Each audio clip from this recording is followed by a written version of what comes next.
السلام علیکم، کیسے ہیں آپ سب؟ آئی ہوپ کہ آپ سب ٹھیک ہوں گے۔ آج کا ہمارا ٹاپک ہے قبر کی پکار۔ تو چلیے ویڈیو کو سٹارٹ کرتے ہیں۔ حضرت ابو سعید رضی اللہ عنہ سے روایت ہے کہ نبی کریم صلی اللہ علیہ وسلم نے فرمایا، لوگو، لذتوں کو ختم کرنے والی موت کو یاد کیا کرو۔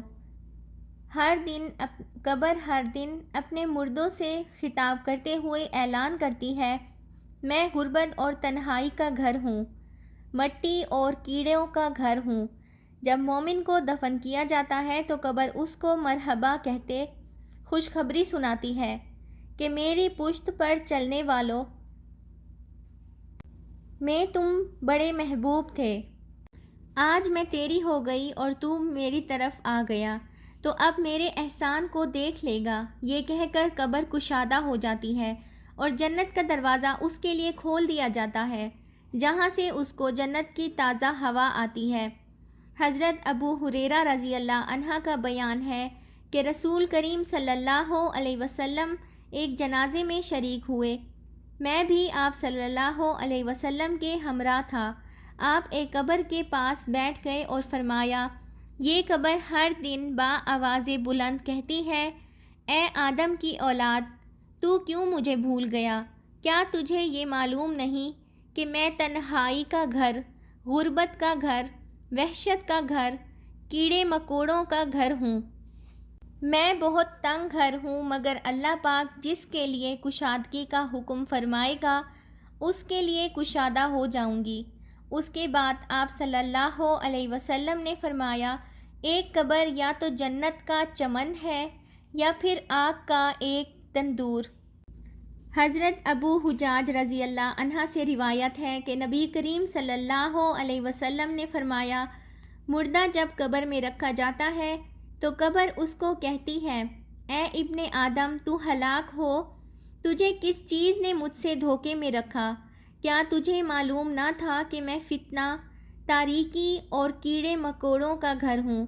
تجھے کس چیز نے مجھ سے بہکا کر نڈر کر دیا اور تو میری پشت پر خوب اکڑ کر چلتا تھا؟ اگر وہ مردہ نیک ہوتا ہے تو اس کی طرف سے قبر کو جواب دینے والے جواب دیتے ہیں، اے قبر، تو دیکھ تو صحیح اس کے اعمال کیسے ہیں، یہ اچھائی اختیار کرتا تھا اور برائی سے باز رہتا تھا۔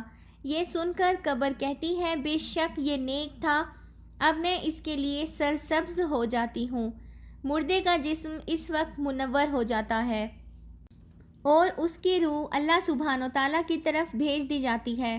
حضرت عبداللہ بن عبید رضی اللہ عنہ سے روایت ہے کہ رسول کریم صلی اللہ علیہ وسلم نے فرمایا، مردہ قبر میں بیٹھتا ہے اور ان لوگوں کے پیاروں کی آواز بھی سنتا ہے جو اس کے جنازے کے ساتھ قبر تک گئے ہوں۔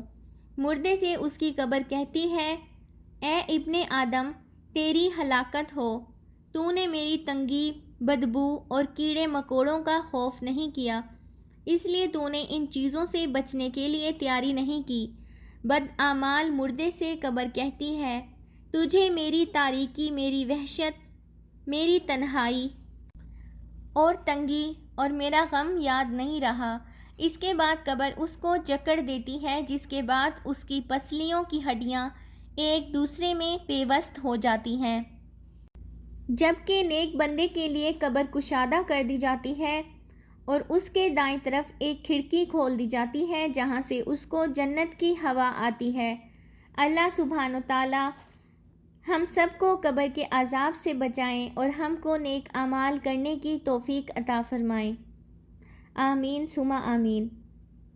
اللہ پاک میرے پاپا کی قبر اپنے نور سے منور کر دیں، جنت کی ہوا اور خوشبو سے مہکتی رہے۔ اللہ میرے پاپا کو جنت الفردوس میں اعلیٰ مقام نصیب کرے اور نبی کریم صلی اللہ علیہ وآلہ وسلم کے پڑوس میں گھر نصیب ہو۔ آمین ثم آمین۔ آئی ہوپ کہ آپ کو آج کی میری یہ ویڈیو اچھی لگی ہوگی، تو چینل کو سبسکرائب کرنا بالکل بھی مت بھولیے گا تاکہ مزید نئی ویڈیوز کا نوٹیفیکیشن آپ کو ملتا رہے۔ ملتے ہیں نیکسٹ ویڈیو میں، تب تک اللہ حافظ۔